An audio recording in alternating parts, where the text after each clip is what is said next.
The Trumpet Daily is presented by Stephen Fleury. The program analyzes world news and history from a distinct perspective and compares current events to prophecies found in the Bible. The program also offers free educational publications, including the Trumpet News Magazine and books and booklets. The Trumpet Daily is produced at the Philadelphia Church of God's home campus in Edmond, Oklahoma, and its sister campus in Edstone, England. More information is available at thetrumpet.com.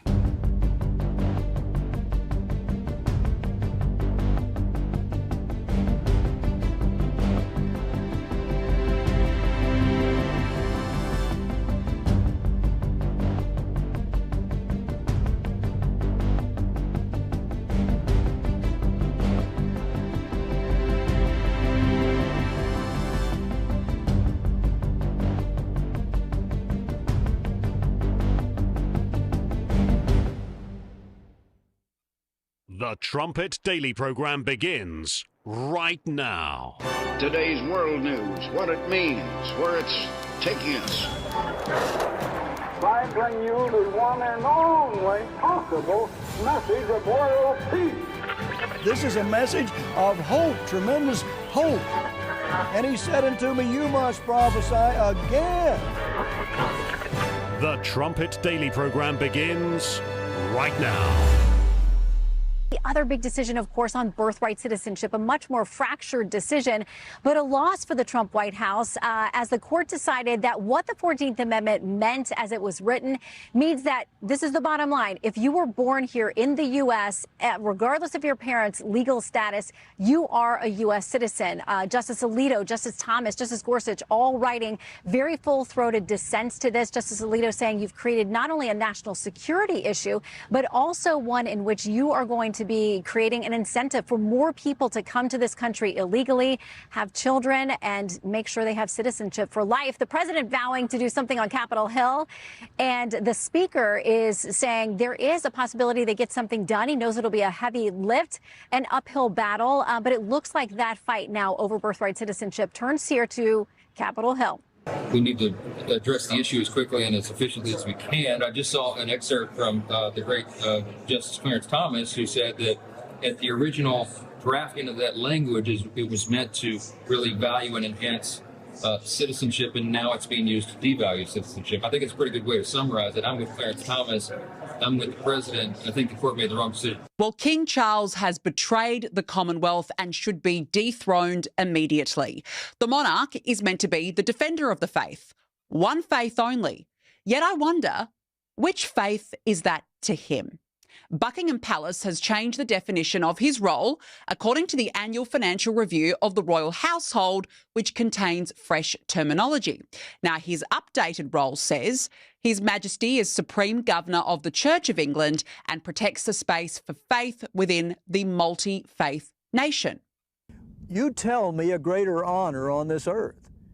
Tell me a greater honor that God could give to a people than to give them the throne of David and Jacob's pillar stone.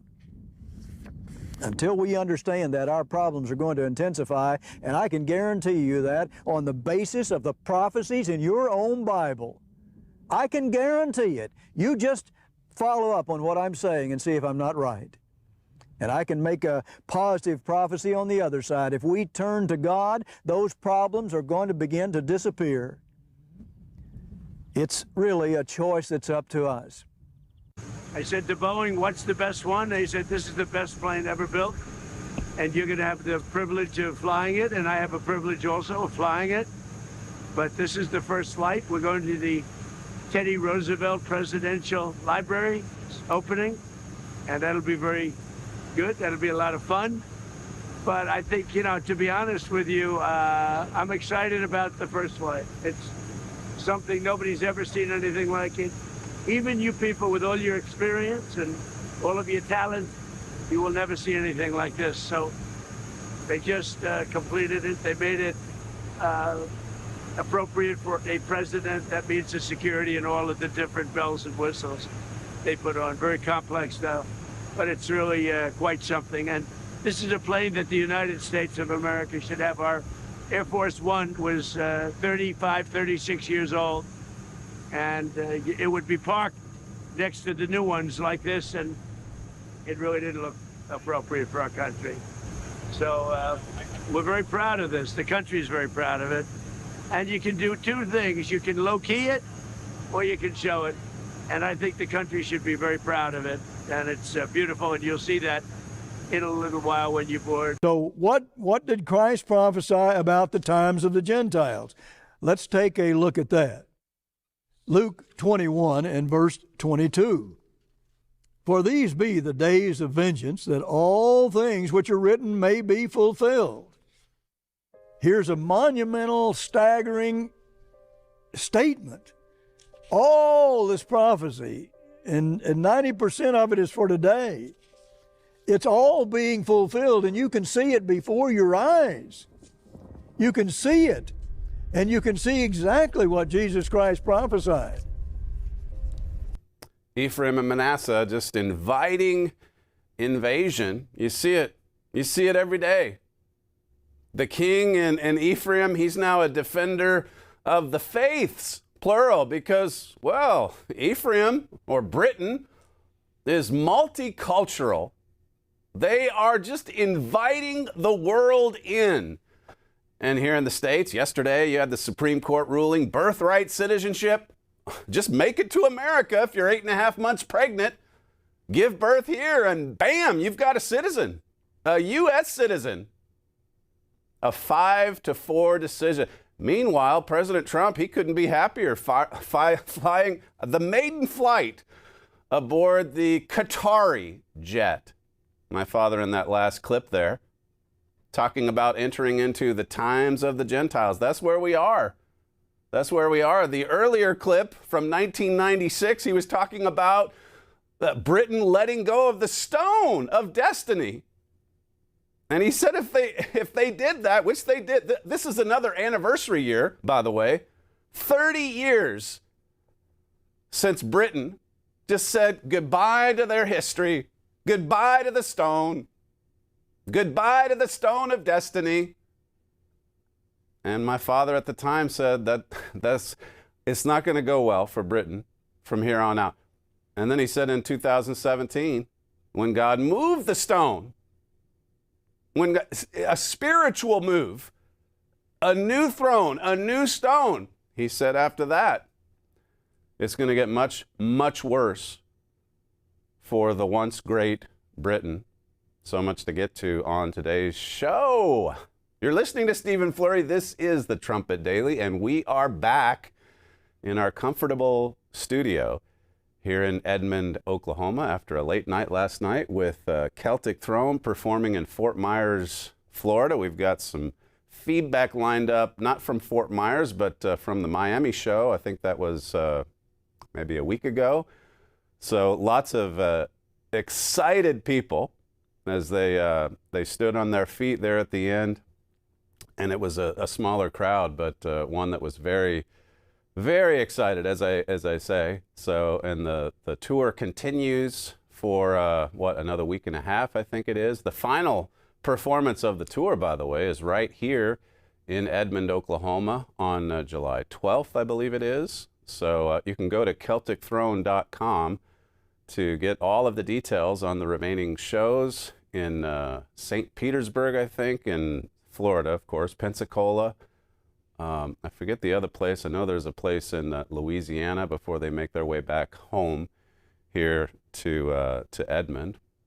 So just inviting, what other nation, as I keep saying, what other nation just opens its borders wide open?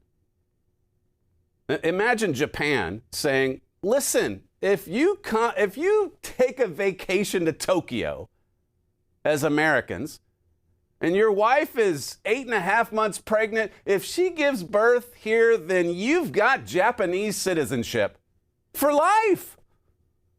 That's right. Look at what this invites in.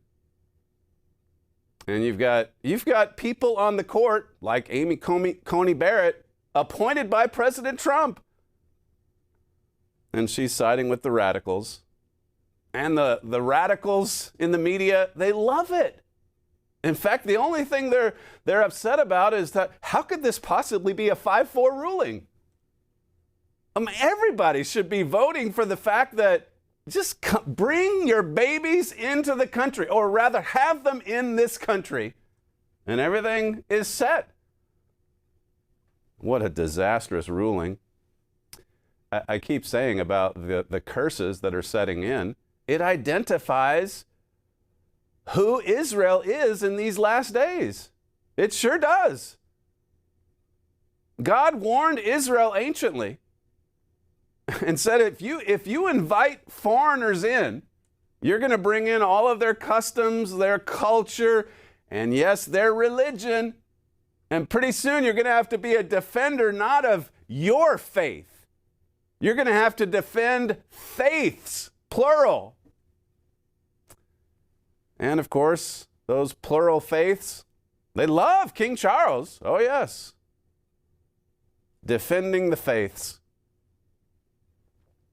The Supreme Court ruling, the best coverage really, was at the Trumpet brief this morning.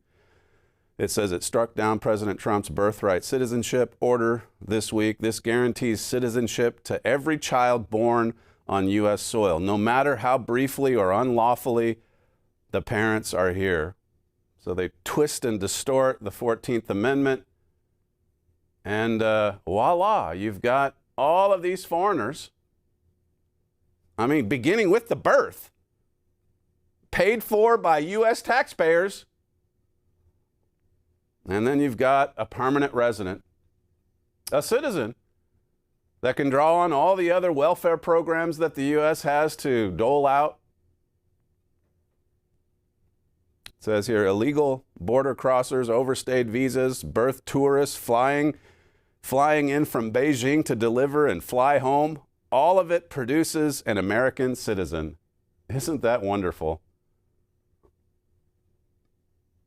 It says here in Trump versus Barbara, 6 separate opinions came out of 9 justices reading the same text. It shows how contested and how dangerous this issue is. 6 different opinions. You've just got 9 justices. They read the same text. They look at the 14th Amendment, and they come up with 6 different ideas. That shows where we are as a country. It shows how fractured and divided everything is. Every system is. And yet, in some of the same commentary, you'll hear people say, well, this is a sign of our strength. Our diversity, you see? Everyone can have different opinions. I said in one of my messages while traveling that in the latest July issue of the Trumpet magazine about what made America great in the first place, my father references Abraham Lincoln's decree from back in 1863 calling on America to fast and pray. And he said in that presidential statement that we've forgotten God. Where is God? Where is God in these developments? What is God's opinion? What does God think about an alien invasion?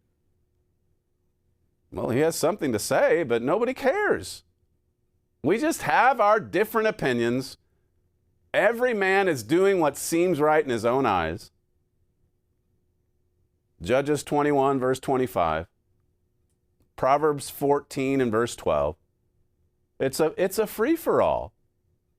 And we love it. Listen, I am the king of England. But I'm going to defend every faith on earth. This is where we are. The bottom line vote was 6-3. 5 justices plus Justice Brett Kavanaugh agreed Trump's executive order had to fall. Kavanaugh was even there, halfway. He's kind of halfway between Amy Coney Barrett and Justice Alito, I guess. He's kind of in the middle. They're all reading the 14th Amendment. They've all got a different view, but that's okay. We celebrate our diversity. We're going to celebrate our diversity until, as Steve Bannon said this morning, until civil war erupts. He didn't talk about celebrating diversity, but he said, hey, a civil war's coming. Look at all of these Democrat primaries. You've got these radical progressives being replaced by even more radical progressives. Do away with ICE. No border security whatsoever. And a lot of them are young, by the way. The young, ultra-radical progressives. Yeah, they're winning races. Now it's Colorado. Previously, it was Washington, D.C., Georgia, New York City. They're going farther and farther to the left. And really, if you want to deceive yourself into thinking that MAGA is going farther and farther to the right, well, just look at the opinion yesterday from the Supreme Court. No, they're actually, the red states are actually being dragged in the progressive direction. They're not as extreme. They're not as radical. They have a love for their country. But the direction of the whole nation. And then for Buckingham Palace to come out yesterday and say, yeah, we're going to change the language. King Charles prefers this. What does that tell you about the direction of Britain these past few decades? It's embarrassing. The level of self-hatred, ashamed of our history, our heritage. And here we're coming up to the 250-year anniversary of the founding of America. And they had to rush to get the Qatari jet ready for America's birthday. What does that say about what we think of our history, our heritage? Hurry up. Get the Emir's plane ready for the President of the United States. We've got a birthday to celebrate. Is anybody listening? Is anybody watching this? Times of the Gentiles, you heard it there in the cold open. Chief Justice John Roberts, writing for the majority, traced the rule of English common law. Kavanaugh disagreed. The dissents accused the majority of inventing history to get their ruling. Justice Clarence Thomas, joined by Gorsuch, called the majority's account not historically accurate, fundamentally opposed to the founders' rejection of English law. And then Mr. Hilliker writes here, the case should be clear-cut. The 14th Amendment says all persons born or naturalized in the United States and subject to the jurisdiction thereof, which the freed slaves were following the Civil War. They were subject to the jurisdiction of America. Are citizens of the United States and of the state wherein they reside. But now you don't have to be under the jurisdiction of America. You just need to go to one of the sites. We saw lots of tourists in Florida. There's all kinds of tourists in America right now because of the World Cup. If any of them are 8.5 months pregnant, what a ruling this turns out to be for them. They can go back to Paraguay with their little son, paid for by U.S. tax dollars, and he's an American citizen. It's unbelievable. If you sneak into the country illegally and have a child, your new family is not, nor never has been subject to the jurisdiction thereof. Are all these World Cup soccer fans, are they subject to the jurisdiction of American law or government? Well, I mean, they certainly have to submit to it when they're visiting. But they're not citizens. What other country does this except for Israel? Look at the Old Testament. Look at the problem. Perhaps the number one problem in ancient Israel was inviting the world in. History's repeating itself. History's repeating itself. The main architect of the 14th Amendment, Senator Jacob Howard, put it best. This amendment, which I have offered, is simply declaratory of what I regard as the law of the land already, that every person born within the limits of the U.S. and subject to their jurisdiction is by virtue of natural law and national law a citizen of the United States. This will not, of course, include persons born in the U.S. who are foreigners. This was the architect of the 14th Amendment. This certainly doesn't include foreigners, aliens who belong to the families of ambassadors or foreign ministers accredited to the government of the United States, but will include every other class of persons. The practical effect, Mr. Hilliker writes, of the court's ruling is a standing invitation. Just come on in. And people on the other side might say, well, listen, the border's secure now, so it's not a big deal. It is a big deal. Because you can come in for a visit. And this would apply to you, I guess. The Justice Department called it a national security threat. With executive action now blocked, nothing stops the birth tourism industry from expanding. Forget about trying to find a human trafficker in Mexico. Just go to Disney World. Just come to the country when your wife is 8.5 months pregnant and say you're visiting. You're a tourist. It says, Moses warned that a disobedient nation would watch its high and fenced walls come down. That's in Deuteronomy 28. That is a picture of broken defenses, including those preventing illegal immigration. You're seeing a theme run right through all of these stories coming out of Ephraim and Manasseh. Well, we've seen it in Ephraim with these horrific knife attacks coming from Muslims. And now you have King Charles rushing to defend Islam. He's a defender not of the Christian faith, all faiths. Just go along with the trends, the spirit of the age. Really, it's not even the spirit of the world in the sense that it's Ephraim and Manasseh who are the chief offenders, because the Gentile nations don't do this. The times of the Gentiles. Just come on in. Mr. Hilliker quotes Isaiah, judgment is turned away backward, and justice stands afar off.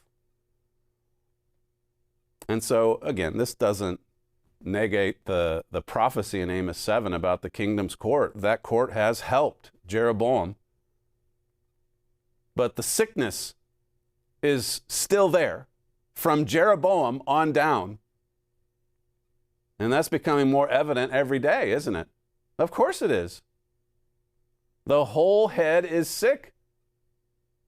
It's sick from head to toe. I keep reading 1 John 5. I think I might have read it yesterday on the show in the hotel, but it's been a whirlwind trip, so forgive me if I'm repetitive here. 1 John 5 and verse 19, and we know that we are of God, and the whole world lies in wickedness. John says to the faithful disciples, and by the time that he wrote this, the little flock, it was little, they had been scattered, they had been persecuted. The church had been infiltrated by imposters like Diotrephes. And John says, we know this. If we're in God's church, if we're in God's family, we know that we are of God and that the whole world, it lies in wickedness. Is there any hope for this world? When you hear the religious revival spokespeople talk about this world, pay attention to their tone, to what they're suggesting. Are they convinced that the whole world lies in wickedness, or are they convinced that this world is a pretty good place and the messy areas can be cleaned up? They can be fixed. The problems can be fixed. Because after all, people are purchasing Bibles. As my father has said, you better know your Bible You better know what the Bible says if you're going to be able to discern the difference between true religion and fake religion. We've heard a lot about religion this past year, especially since Charlie Kirk's assassination.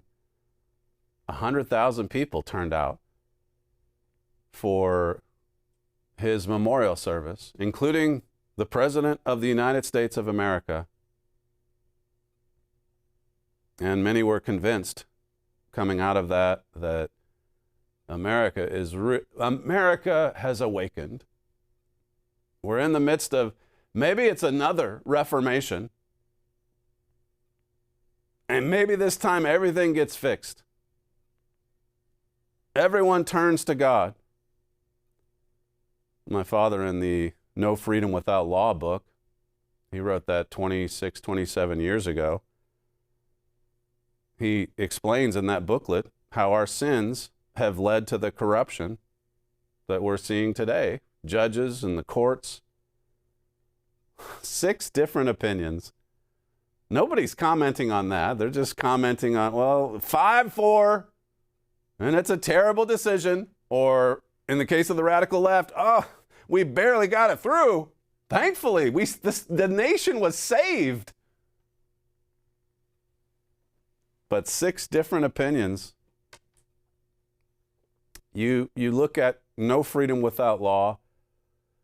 You look at what my father wrote following the hanging Chad debate back in the year 2000. George W. Bush and Al Gore. You look at what my father said about the judicial system, how unjust it is.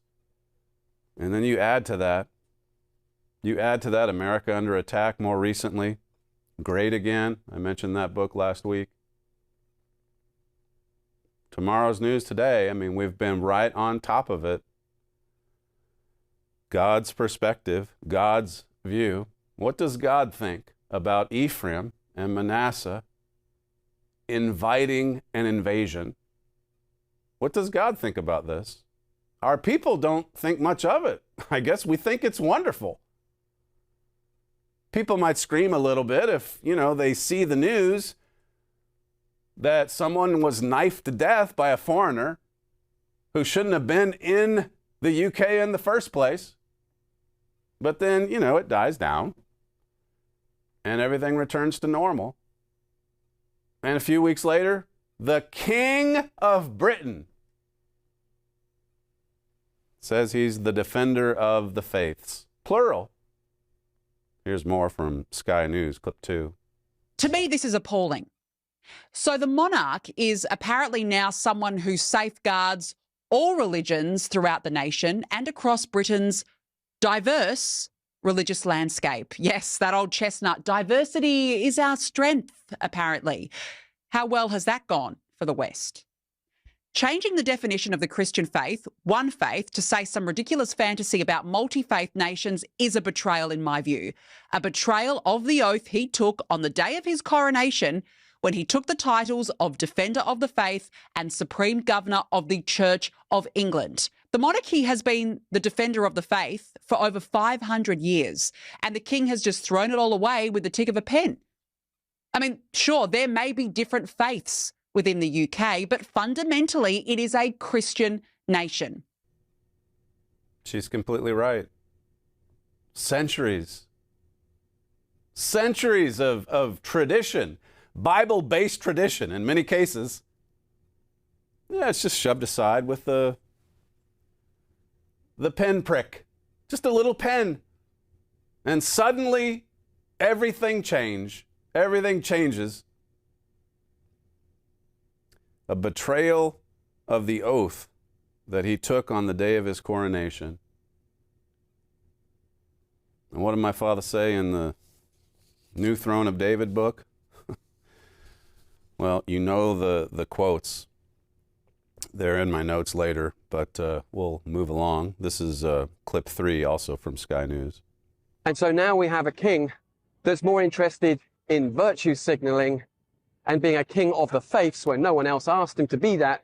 And he's forsaken the God of his fathers, the God of this nation, and no longer stands up for the very constitution that made him king. That's the irony of all of this, that without the church, without Christianity, there can be no monarch, because it's the church that anoints the monarchs to rule over this nation. Someone on the same program. It says here in the New Throne of David book, my father wrote this back in 2017, we're living in a time of terrible corruption in the nations of Israel. With the royal family in Britain today, God cannot correct the situation by the stripes of men. He cannot set things right with Ephraim, Manasseh, and Judah under present conditions. And then listen to this. You saw from the cold open there, footage from 1996, my father's program, The Key of David. He says, in November 1996, the PCG began plans to print Mystery of the Ages. That same month, on November 15, the Stone of Scone was transferred to Scotland. Mystery of the Ages was on the rise, and that Stone of Destiny was faltering. This is news. This is history. This is revelation. You don't hear anywhere else except on this program or at thetrumpet.com. The Key of David. That's it. People don't seem interested in even their own spectacular history and heritage and traditions. Okay, it's our 250th year. Let's look back. Let's look at the foundation. Let's go back 5 centuries in the case of Britain. The oath to defend the faith. It meant something. Not today. No, just brush it aside. Just with one document. Or in the case of the anchor babies, write an opinion. And now suddenly, the 14th Amendment means something that even the architect explicitly said it didn't. Look at how much damage is done with a pen. On the positive side, Churchill understood the power of the pen to communicate truth. He understood the power of oratory if it was used for the purposes of good. But look at how much damage, false doctrine, half-truths, lies, deception. Look at how much damage it causes. Mystery of the Age is on the rise, and the Stone of Destiny was faltering, and it's no longer the Stone of Destiny today, my father said in 2017. But again, listen to this history. About 10 months later, 10 months after they gave up the stone in 1996, on August 31, 1997, Princess Diana was killed in a car crash. Did the royal family of David's throne lose some of its protection from God? I don't know for certain, my father says, but it is interesting that it happened within a year of England surrendering the stone. When God gave the revelation about the new stone on January 16, 2017, the royal family of Britain was displaced as the royal family of David's throne. They were displaced, and now there's a new throne and a king whose oath is to defend the faith, singular. The faith, God's truth, the church of God. It says here, that was a signal of terrible things to come upon Britain, as well as a sharp decline of America and Judah. It was also an indication that we would see a rapid decline in Britain's royal family. You give up the stone, you say, I'm not really interested in that anymore. It's a signal, it's a sign. A sign that the royal family is, the British royal family is in trouble. Did we play? I don't think we played clip 4, so try that one from Sky News. And why has King Charles felt the need to issue Ramadan messages? Assalamu alaikum. Ramadan Mubarak. Ladies and gentlemen, as Muslims across the United Kingdom and the Commonwealth begin preparations to celebrate Eid after fasting for the holy month of Ramadan, I just wanted to convey my heartfelt best wishes to all who celebrate this festival. He even used this year's state banquet speech to make another acknowledgement. In Nigeria and across the world, I can only wish you and the millions of Muslims in our countries Eid Mubarak. There it is again. Not even the state banquet was safe from virtue signalling. King Charles and Queen Camilla, you might recall, as you can see there, when they packed dates for Muslims to eat at Ramadan. It goes on, and I shouldn't be shocked by this, really. In 1993, King Charles, well then, actually he was Prince Charles, he professed his love for Islam. Islam is part of our past and our present in all fields of human endeavour. It has helped to create modern Europe. It is part of our own inheritance, not a thing apart. Oh, boy. More than this, Islam can teach us today a way of understanding and living in the world which Christianity itself is the poorer for having lost. Islam is part of our past. It's part of our inheritance. It's our heritage. That right there is the King of Britain. My father in that 1996 Key of David, he said, this does not bode well for the UK. Here's one more clip from that old Key of David, clip 6. I'll tell you something that really disturbed me recently.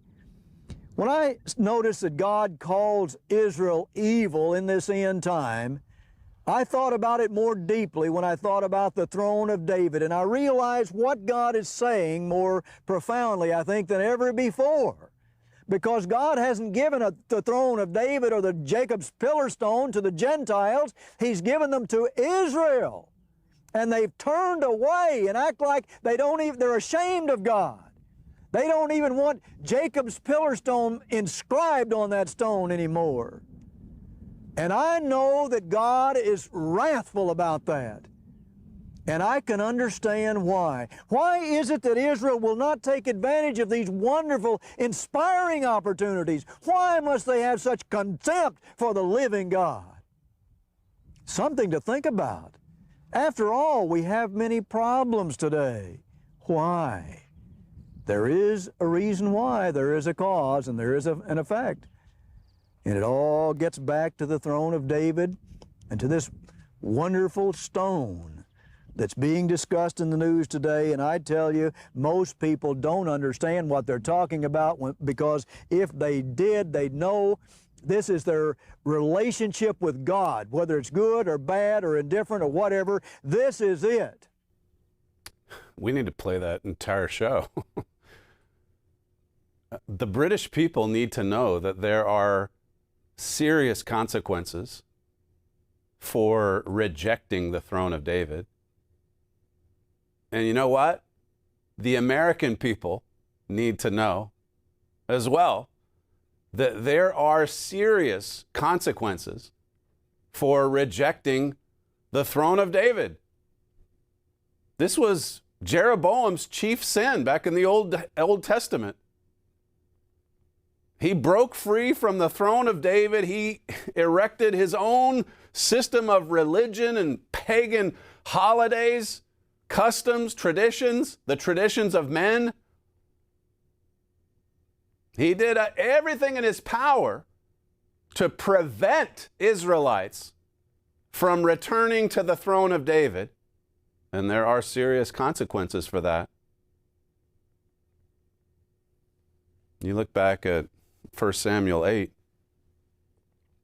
verse 7, it says, "And the Lord said unto Samuel, Hearken unto the voice of the people in all that they say unto you, for they have not rejected you, but they've rejected me, that I should not reign over them.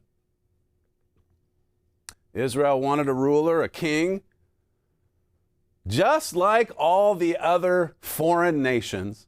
They wanted the kind of government that every other nation had. And God said to his prophet, just let them do it. They're not rejecting you, they're rejecting me. They're rejecting God as king. They're rejecting God as ruler.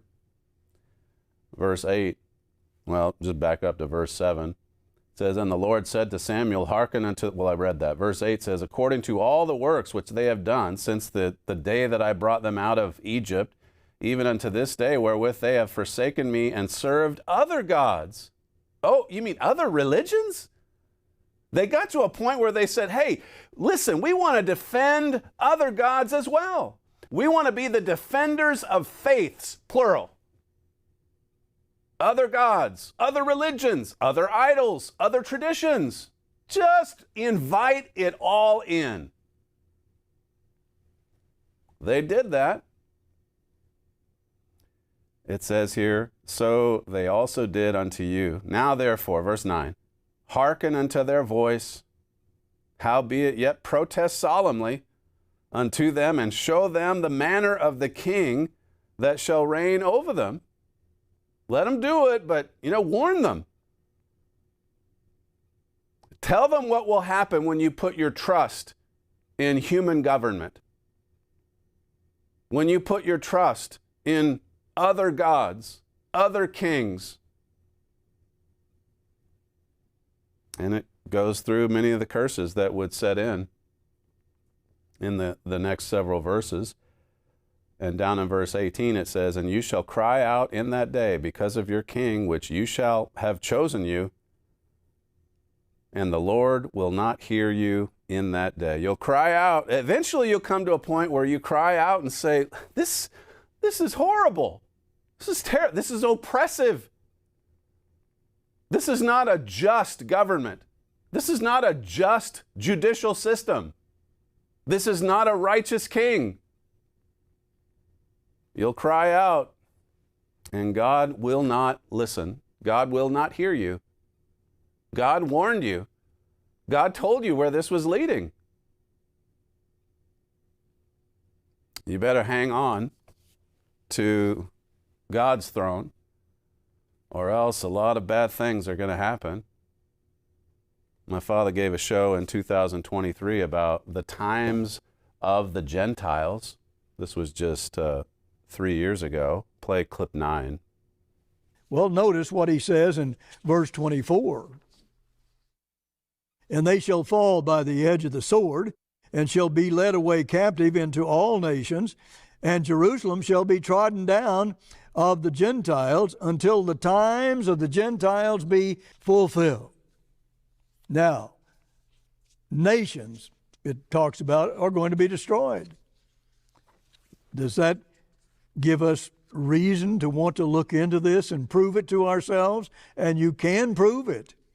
You certainly can. Jerusalem is mentioned here. Anciently, that was the capital of Israel, the 12 nations.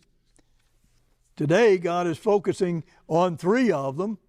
Prophetic Israel is called Israel today. 3 nations, America, Britain, and the Jewish nation. The 2 birthright nations, and the Jewish nation being the scepter nation. They have been blessed mightily by God, and you can read all about that in our book on the United States and Britain in prophecy. How many years? Almost 100 years. We'll have to go back and get to the 100-year anniversary of the U.S. and Britain in prophecy. What was that, 1928, 1929? It was one of the very first things that Herbert Armstrong wrote. He just immersed himself into the truth of the Bible. Even when he had no following, he had no people. He went to Bible campaigns and there'd maybe be 1 convert after 6 weeks. That didn't slow down the end-time Elijah. He just boldly proclaimed the truth. God backed him. And everything grew and expanded as a result. It's inspiring history. It's the anniversary, as I keep saying, that we should be thinking about most here in America. 100 years since God opened the mind of an end-time Elijah, someone coming in the spirit and power of Elijah, someone from the line of King David, by the way. So what king are you going to support and back? What throne are you going to avidly support, energetically, diligently, courageously, boldly? Which throne will it be? God's throne or the throne or king of some human government? There are serious consequences for rejecting God's throne. And the people of Britain and America need to know this. The message from God's church has been consistent for a century. Ephraim, Manasseh, and Judah. Jeremiah 30 talks about Jacob's trouble. Ephraim and Manasseh in particular. But little Judah too. All three are going to fall together, it says in the book of Hosea. That's what we better be ready for. The signs are there. The handwriting is on the wall. This is clip 10 from that same 2023 Key of David.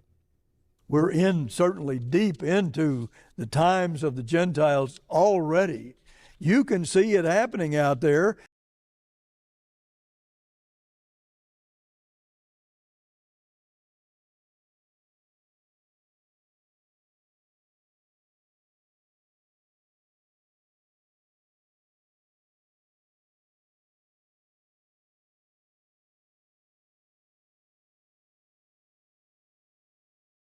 This was the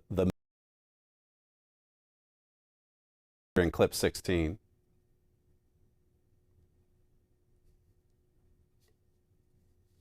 Do we not have that clip? 1 second, I'm told. I can read it if you guys don't have it. We'll play another one from 2014 this time, clip 11. Did you know that immigration problem is actually prophesied in your Bible? The British nation also has a serious immigration problem. Okay. And very similar in some ways to what's happening in America. And they too are deeply divided about that issue and many other issues. But they too, their problem too is prophesied in your Bible. So that's from 2014. We've got a few more from that show as well about the times of the Gentiles, the immigration problem, and so on. But switching now again to President Trump on Air Force One, clip 16. How much did it cost American taxpayers to upgrade the plane? Well, it cost very little relative to what it would cost if we did it a different way. So this was a gift from a country that's treated us very well. And they're an ally of us over in the Middle East, Qatar. And I went to Boeing, I said, who has the best one? They said, Qatar. There's never been a plane like it. Frankly, we couldn't build a plane like this because we wouldn't be willing to spend the kind of money necessary. They spent top dollar. So the Emir Tamim, who's a great gentleman, he said, no, I'd like to make a contribution to the country. So it was very nice. And we were able to do it in about 5 months, bring it up to the presidential standard, meaning security-wise. The Emir is a great man, a wonderful gentleman, a gift from Qatar, America's ally, America's friend. What a sign of and rush to get all of the upgrades made ahead of America's birthday. Listen, this is part of our history. This is part of our heritage. This is who we are. How does this affect someone's judgment, by the way? when it comes to U.S.-Qatari relations. Well, I mean, they did give us the billions-dollar plane, and it's now Air Force One. I guess it's completely secure. Hopefully they've swept the plane for devices of some kind. Who knows? But now it's up to presidential standards. And now we can really celebrate America's birthday. America's founding.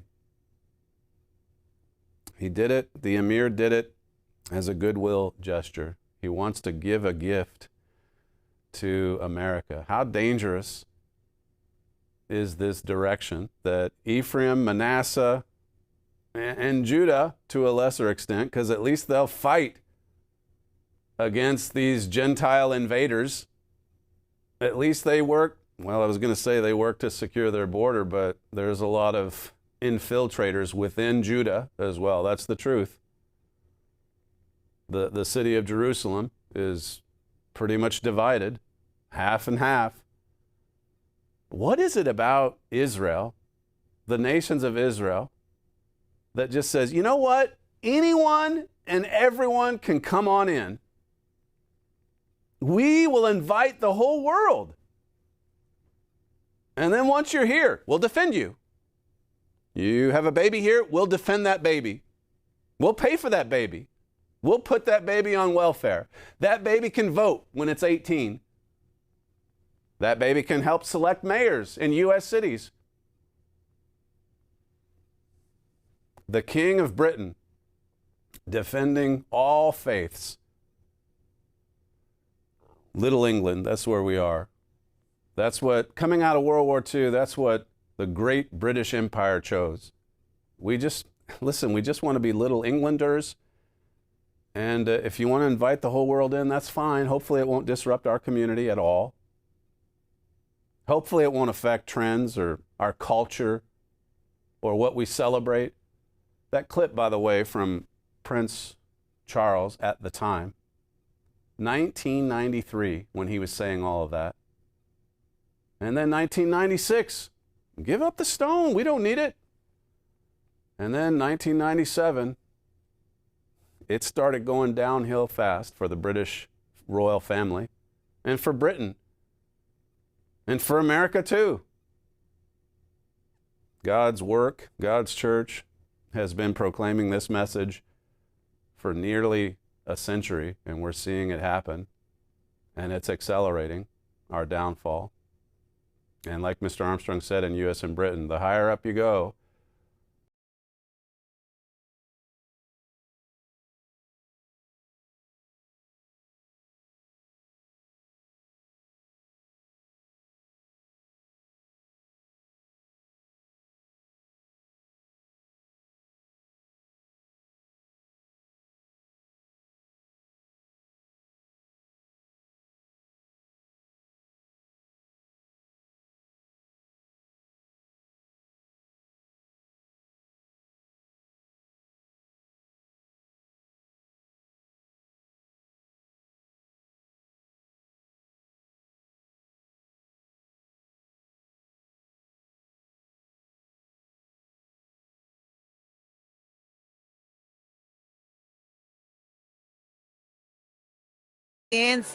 everybody got involved. It's great, the best ever. It was wonderful. It was fantastic. Great dancing, Wayne singing. It was great. I thought the dancing was precise. I thought the set was phenomenal. I was a little interested about the religious commentary and whether that was like Irish folklore or just an American thing. But overall, I really enjoyed the show and I appreciated being here. Great show. Love the joy, the collaboration of different art forms, the live musicians, the dancing, and just the smiles, all the joy. So thank you. I'm Cuban, but I definitely can connect with the Irish. Beautiful. I want to go to Ireland. I want to go back to Ireland now and see what I missed. Oh, it was wonderful. I've seen Lord of the Dance twice, and this was amazing. The songs were better, it had a better story, and the dancers, it was amazing. You need to come back to Miami. Now I have to get out and share it with everybody. I cannot imagine the production, what this took to put this together. So my hat's off to everybody. Amazing. I love it. Simply awesome. Couldn't tell that you guys were from Oklahoma. I recommend it. Absolutely fantastic. It's amazing how they dance. The rhythms, the ability of the dancers, all together, the band is fantastic. This is the best I've been to in a long time. I'm really glad you guys came. Just incredible, I wouldn't say stunts, but talent. That, especially that flip, it was just incredible. I was really impressed, and I'm really happy to be here. The show is so great, especially the acrobatic dancers. They're impressive. I can't believe how they jump in the air. The tapping, the dancing, and the singing is just awesome. The scenery is great. I love it. The level of athleticism and synchronizing and movement. Our son is a dancer, so we kind of like are familiar with the world and appreciate the training and the effort. An interesting angle for that for me as a Jew and as someone who was born in Israel and lived in Jerusalem. I never heard that the Irish people traced themselves back to those who were exiled from Zion, from Jerusalem. So that was like a whole new discovery about how the Irish people tell the story of their origin.